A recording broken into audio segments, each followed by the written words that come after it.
Chris Moss here in the Sierra Nevada region in southern Spain. I'm here testing Yamaha's brand new adventure bike, the Tenere 700 World Raid.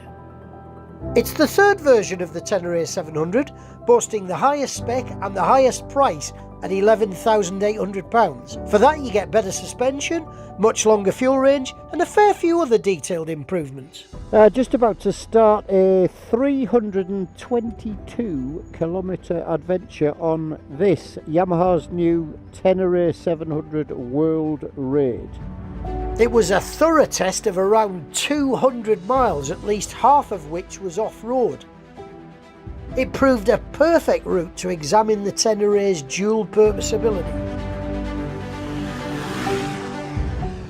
This is where you need something like this, of course, rather than the sort of more conventional road bike that you perhaps could have done some of the earlier trails on.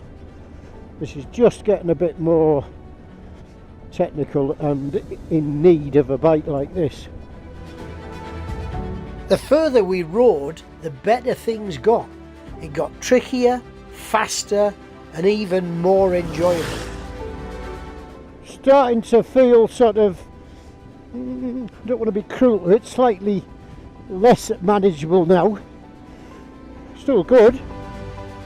It wasn't always easy, but it was always really good fun. I mean, there won't be a road that a tarmac road anywhere that offers anything like the views you can get from here.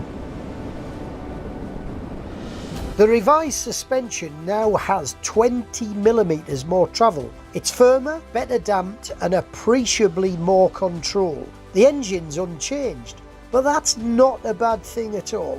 Much bigger tanks mean you can travel further, the new clocks tell you more and give you a choice of how to view stuff. All in all, it's a better and more capable bike both on and off-road. The World Raid is 16 kilos heavier than the standard bike. Now that might sound like a lot, but because it's been positioned so well, because the centre of gravity is roughly the same, to be honest, I'd need to ride the bikes back to back to really notice any difference. Question is the World Raid version better than the standard Tenere? Well yes, I think it is. Okay, you have to spend another £1,900, but the better suspension almost feels worth that alone. It's a more complete bike. I just think it's an excellent, true, dual-purpose adventure bike. Buy one and go and see the world. So, did I have a good time riding on the roads and trails of the Sierra Nevada and area around in Spain? You bet I did. The changes to this bike are pretty apparent, particularly the suspension. It's much better controlled and plusher than the old or the original model. Gives it greater control and plushness and comfort as a result. The bigger tank I'm a fan of because I like doing miles without having to go through the chore of filling up every 5 minutes. You'll get between 250 and 300 miles out of this. You've got good comfort to make that possible as well. The fairing, it might not look massive, but it's pretty effective at keeping the wind from you. The comfort of the bike is also improved, I think, because you can get further forward on the seat, and the tank, the new tank, doesn't just hold more fuel, it gives you some sort of wind protection as well because it sort of protects your legs. The clocks as well I very much like. There's a lot more information on them now. I like the fact that you can switch the ABS off on the rear now, particularly for off-road use. That gives you the chance to sort of skid and slide into corners a bit more. You've got three options. You can have it ABS on front and rear, off on either front or rear, or off just on the rear. The only slight criticism I have of the clocks, and it's probably just because I'm not used to it so much, just accessing all the necessary information. Some of that couldn't be done until you stopped.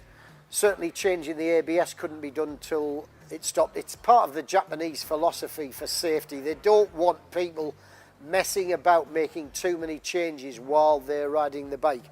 I think whilst I appreciated doing over 200 miles on it in a single day and saw a lot of its virtues, I'd like to ride it a lot more just because I think that I'd appreciate it all the more, both on and off-road. I think it's a more complete bike. I think save the seat height, which you clearly need to consider if you're a shorty like me, this is a better bike all round. You're going to pay 1,900 quid extra for it. To some, the suspension upgrade won't matter, the money matters more. This bike is now £11,800. I just think it's more versatile. I think it's quite a bit better off-road, and as it's been designed to please the off-road fan more, I think that extra is definitely worth it. But for a bike to entertain and to take you places, I really do think it's a winner.